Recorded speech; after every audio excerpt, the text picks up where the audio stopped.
نبی کریم صلی اللہ تعالیٰ علیہ وآلہ وسلم نے فرمایا کہ اللہ کو وہ عمل زیادہ پسند ہے جو روز کیا جائے اگرچہ تھوڑا ہی ہو، تیرے اندر استقامت ہو، ڈٹ کے زندگی۔ یہ قرآن مجید دیکھیے کیا کہتا ہے، قرآن مجید فرقان حمید کہتا ہے، ارشاد فرمایا فَمَن يَكْفُرْ بِالطَّاغُوتِ، فرمایا جو طاغوت کا انکار کرے، کفر کرے، طاغوت کے ساتھ منکر ہو۔ طاغوت سے مراد رب رسول کے مقابلے میں آنے والا ہر ایک کام، ہر ایک شخص، ہر ایک تہذیب طاغوت ہے۔ جو طاغوت کا انکار کرے وَيُؤْمِن بِاللَّهِ، اور اللہ پر ایمان لائے، فَقَدِ اسْتَمْسَكَ بِالْعُرْوَةِ الْوُثْقَىٰ، اس بندے نے ایک مضبوط گرہ تھام لی۔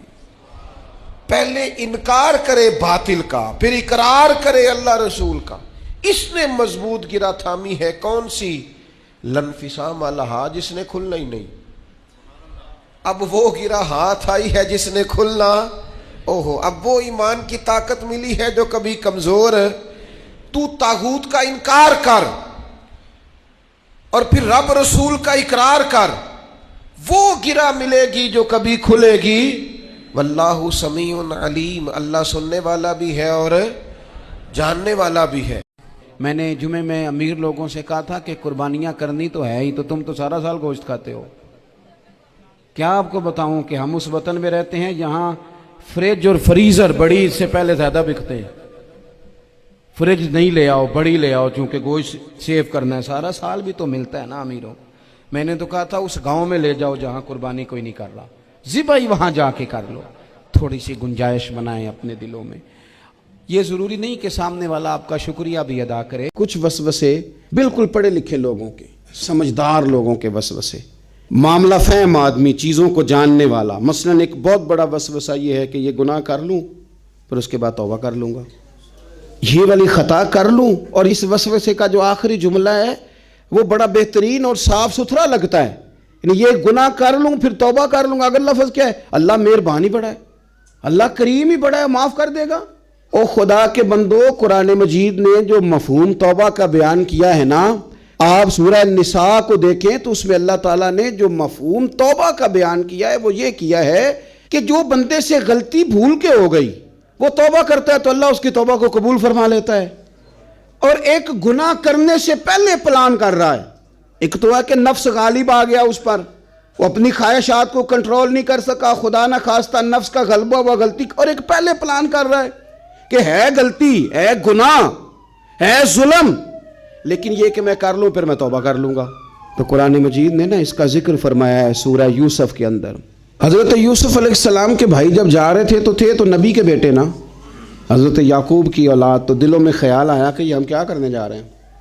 پتہ انہوں نے رستوں میں کیا کہا؟ رستے میں کہنے لگے، سورہ یوسف میں موجود ہے، کہنے لگے اس طرح کرو، یوسف کو قتل کر دو، یہ کسی علاقے میں پھینک دو تاکہ باپ کی توجہ ہمیں مل جائے، من بعد ہی قومن صالحین، اس کے بعد پھر ہم نیک لوگوں کی جماعت بن جائیں گے۔ پہلے قتل کر دو یا کہیں پھینک دو، اس کے بعد توبہ کر کے نیک ہو جائیں گے۔ یہ وسوسہ ہے سیانے لوگوں کا۔ او خدا کے بندو، یاد رکھو کہ اگر پہلے پتہ ہے کہ گناہ اتنا غلیظ ہے، غلط ہے، تو پھر رب کا بندہ وہ ہوتا ہے جو رب سے ڈر کے گناہ کے قریب ہی نہیں جاتا، پھر وہ تقوی اختیار کرتا ہے، وہ کہتا ہے اللہ مہربان ہے۔ تو بھئی اللہ مہربان تو ہے، لیکن رب فرماتا ہے نبی عبادی انی انا الغفور الرحیم، میرے بندوں کو یہ خبر دے دو کہ میں بڑا ہی مہربان ہوں، معاف کرنے والا ہوں، وَأَنَّ عَذَابِي هُوَ الْعَذَابُ الْعَلِيمُ، انہیں یہ بھی بتا دینا کہ میرا عذاب بھی بڑا دردناک ہے۔ یہ بھی ساتھ ہی اس اگلے آیت میں بتا دیا کہ کسی اللہ کے بندے کو اللہ کا بندہ سمجھ کے اس کے ہاتھ چومنا بالکل جائز ہیں، درست ہیں، کسی نے ارادت کے ساتھ چومے، اسی پر فتویٰ ہے۔ اعلیٰ حضرت فاضل بریلوی رحمۃ اللہ تعالیٰ علیہ، ان کا اپنا عمل یہ تھا کہ کوئی بندہ مدینہ شریف سے ہو کے آتا تو پیر چومتے، فرماتے یہ حضور کے شہر نور سے ہو کے آیا ہے، اس کے قدم چومتے۔ لیکن ایک مرید تھے نصرت یار خان قادری، اعلیٰ حضرت اپنی توجہ سے کوئی کام کر رہے تھے، وہ پیچھے سے آئے، انہوں نے آ کے اعلیٰ حضرت کے پیر چوم لیے۔ تو وہ رسمی والا پیروں کی طرح نہیں اس طرح نہ کریں، میں اس قابل، وہ رسمی سا انکار نہیں، یعنی وہ انکار نہیں ہو رہا ہوتا، یوں لگتا ہے دعوت دی جا رہی ہوتی کہ صحیح کر کے کرو۔ یہ کیا طریقہ ہوا؟